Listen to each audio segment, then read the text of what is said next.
Good evening दोस्तों। आज है 11 जनवरी और आज का हम लोग करंट अफेयर्स देखेंगे दैनिक जागरण और अमर उजाला के अंतर्गत। आज हालांकि करंट अफेयर्स बहुत ही कम है, लेकिन एक दो करंट अफेयर्स बहुत ही इम्पोर्टेंट है, उसको आप लोग कॉपी कर लीजिए या नोटबुक जहां पर लिखते हैं वहां पर इसको नोट कर लीजिए, क्योंकि यह प्रश्न आपको ज़्यादातर बिहार पुलिस, बिहार एसआई इन एग्जामों में पूछा जाता है, या आप लोग रेलवे का एग्जाम देते हैं तो रेलवे में, और या तो आपको आर्मी का एग्जाम देते हैं तो उसमें आपको पूछा जा सकता है। तो ध्यान में रखेंगे, दो तीन करंट अफेयर्स ज़्यादा महत्वपूर्ण है। तो चलिए देखते हैं आज का पहला करंट अफेयर्स। आज का पहला करंट अफेयर्स है अंतर्राष्ट्रीय गुब्बारा महोत्सव।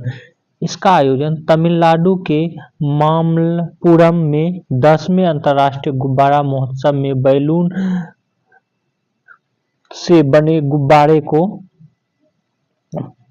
गुब्बारे को जो है लोग उड़ाकर यह महोत्सव मना रहा है। तो बस आपको यहाँ पे ये याद रखना है कि अंतर्राष्ट्रीय गुब्बारा महोत्सव यह तमिलनाडु के मामल्लपुरम में मनाया गया। इस महोत्सव में गुब्बारे के साथ साथ कई और गतिविधियां भी होती है।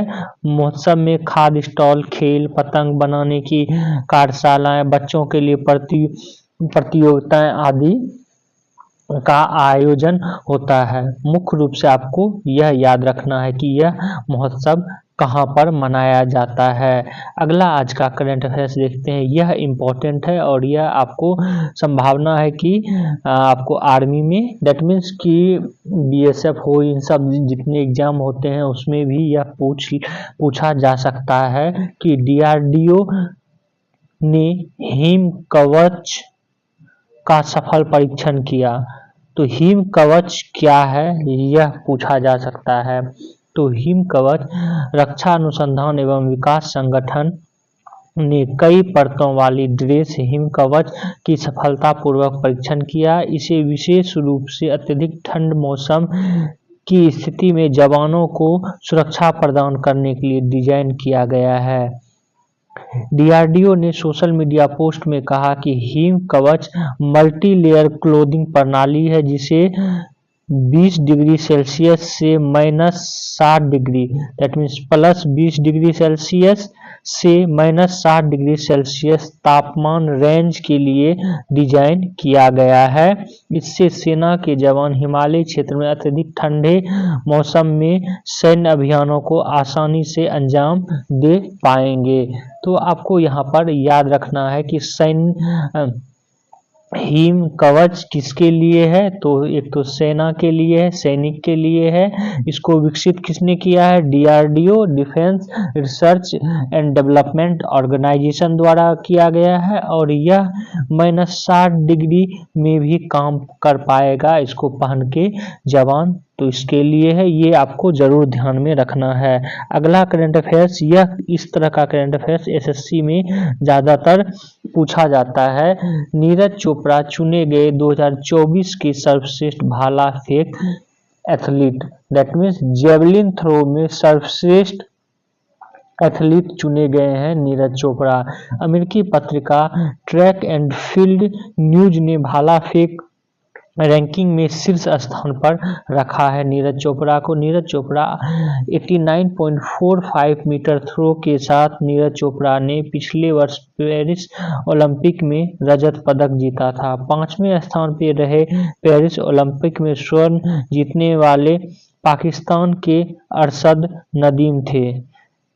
पेरिस ओलंपिक में हालांकि आप देखेंगे कि अरशद नदीम जो है ये गोल्ड मेडल जीतकर पहले स्थान पे थे, लेकिन ओवरऑल में ये 5वें स्थान पर है वर्तमान में। यहाँ पर आपको हम जैसा कि ऊपर बता चुके हैं कि अमेरिका की पत्रिका ट्रैक एंड फील्ड न्यूज ने यह रैंकिंग जारी की और 2024 में भाला फेंक में दुनिया का सर्वश्रेष्ठ एथलीट करार दिया है नीरज चोपड़ा को। और ये भी यहाँ पर बता दें कि यह पत्रिका 1948 से प्रकाशित हो रही है, ये भी आपको ध्यान में रखना है। और वह हर साल विश्व और अमेरिकी रैंकिंग प्रकाशित करती है। चोपड़ा 2023 की पुरुष की भाला फेंक रैंकिंग में भी शीर्ष स्थान पर थे, ये भी आपको ध्यान में रखना है। आगे देखते हैं आज का अगला करंट अफेयर्स। आज का अगला करंट अफेयर्स है, पूर्वी लद्दाख में बनेगा आयुध भंडार, वन्य जीव समिति ने दी मंजूरी। तो आयुध भंडार अगर पूर्वी लद्दाख में बनता है तो इससे क्या हो गया, चूंकि पूर्वी लद्दाख चीन से सटता है, इसकी सीमा चीन से बनती है और यह वास्तविक नियंत्रण रेखा LAC यह ध्यान में आप लोग रखेंगे कि LAC यह चीन से लगता है, जबकि LOC यह पाकिस्तान से लगता है। ज़्यादातर स्टूडेंट को इन दोनों में कंफ्यूजन उत्पन्न होता है कि LAC कहाँ पर है और LOC कहाँ पर है, तो ये आप लोग ध्यान में रखेंगे। LAC line of actual control यह चीन के साथ साझा करता है और LOC यह पाकिस्तान के साथ साझा करता है। और यहाँ पर जो जैसा कि बताया गया है कि पूर्वी लद्दाख के में सैनिकों, गोला बारूद भंडार और संचार नेटवर्क के लिए बुनियादी ढांचे के निर्माण के कई प्रस्ताव को मंजूरी दे दी गई। रक्षा मंत्रालय के अनुसार चांगथांग के अधिक ऊंचाई वाले शीत मरुस्थल वन्यजीव अभ्यारण्य व काराकोरम नुब्रा सियोक अभ्यारण्य में बनाए जाने वाले नए बुनियादी ढांचों का उद्देश्य गोला बारूद की पहुंच में तेजी लाना और त्वरित अभियानगत तैनाती सुनिश्चित करना है। तो यहाँ पर आप ये भी याद रखेंगे, चांगथांग यह एरिया पूर्वी लद्दाख में है और चांगथांग का ही भाग कहें या चांगथांग वन्य जीव अभ्यारण्य यह पूर्वी लद्दाख में है और काराकोरम नुब्रा सयोक अभ्यारण्य यह भी लद्दाख में पड़ता है। ये दोनों अभ्यारण्य का नाम भी आप लोग यहाँ पर ध्यान में रखेंगे। चूंकि चर्चा में यह आया है तो संभावना है कि पूछ लिया जाए कि नुब्रा काराकोरम नुब्रा सयोक अभ्यारण्य कहाँ है, तो लद्दाख में है, ये याद रखना है। यहाँ पर ये भी आपको बता दें कि सयोक एक नदी भी है, ये भी पूछा गया। हालांकि यह यूपीएससी में यह प्रश्न पूछा गया है सयोक नदी के बारे में। तो सयोक नदी किसकी सहायक नदी है, यह सिंधु की सहायक नदी है, इससे संबंधित प्रश्न पूछा गया है। सिंधु नदी की सहायक नदी है सयोक और यहाँ पर ही है नुब्रा सयोक अभ्यारण्य। क्लियर कट हो गया होगा, सारे को आप जोड़ेंगे तो समझ में आ जाएगा। काराकोरम श्रेणी में पड़ेगा, काराकोरम क्योंकि एक श्रेणी है, काराकोरम श्रेणी में है नुब्रा सयोक अभ्यारण्य और सयोक नदी का नाम भी है। यह किसकी सहायक नदी है, तो सिंधु की सहायक नदी है, यह भी आप लोग ध्यान में रखेंगे। यहाँ पर कुछ तथ्य और भी बता दें कि पूर्वी लद्दाख की गलवान घाटी में मई 2020 में भारत चीन सैनिकों के बीच झड़प हुई थी। यह गतिरोध अक्टूबर 2025 में समाप्त हुआ था। तो ये गलवान घाटी भी यह भी पूर्वी लद्दाख में पड़ता है, यह भी आपको ध्यान में रखना है। आज का अगला करंट अफेयर्स देखते हैं। आज का अगला करंट अफेयर्स है, यह है केनेथ तक पहुंची आग। बस आपको यहाँ पर ध्यान रखना है कि हाल ही में कहाँ पर या किस देश में जंगल में भीषण आग लगी है, तो यह USA में लगी है और यह USA के लॉस एंजेलस में लगी है। लॉस एंजेलस के जंगल व उसके आसपास के इलाकों में लगी भीषण आग अब केनेथ तक पहुंच चुकी है। आग की वजह से अब तक 10 लोगों की मौत हो चुकी है। वहीं 10,000 घर, इमारतें और अन्य संरचनाएं राख हो चुकी है। तो बस आपको बस इतना भी याद रखेंगे कि यह कहाँ यूएसए में लगी है, यूएसए के कहाँ, लॉस एंजल्स में। तो आपका करंट अफेयर्स बन जाएगा, क्योंकि ये चर्चा में है बहुत। और एक तरफ तो यहाँ आग लगी हुई है जंगल में, और दूसरी तरफ आप देखेंगे कि अमेरिका में बर्फबारी बहुत ही ज़्यादा हुई है, और अभी तक का सबसे ज़्यादा बर्फबारी हुई है। मोटी चादर जो है अमेरिका के कुछ हिस्सों में मोटी चादर बर्फ की जम गई है।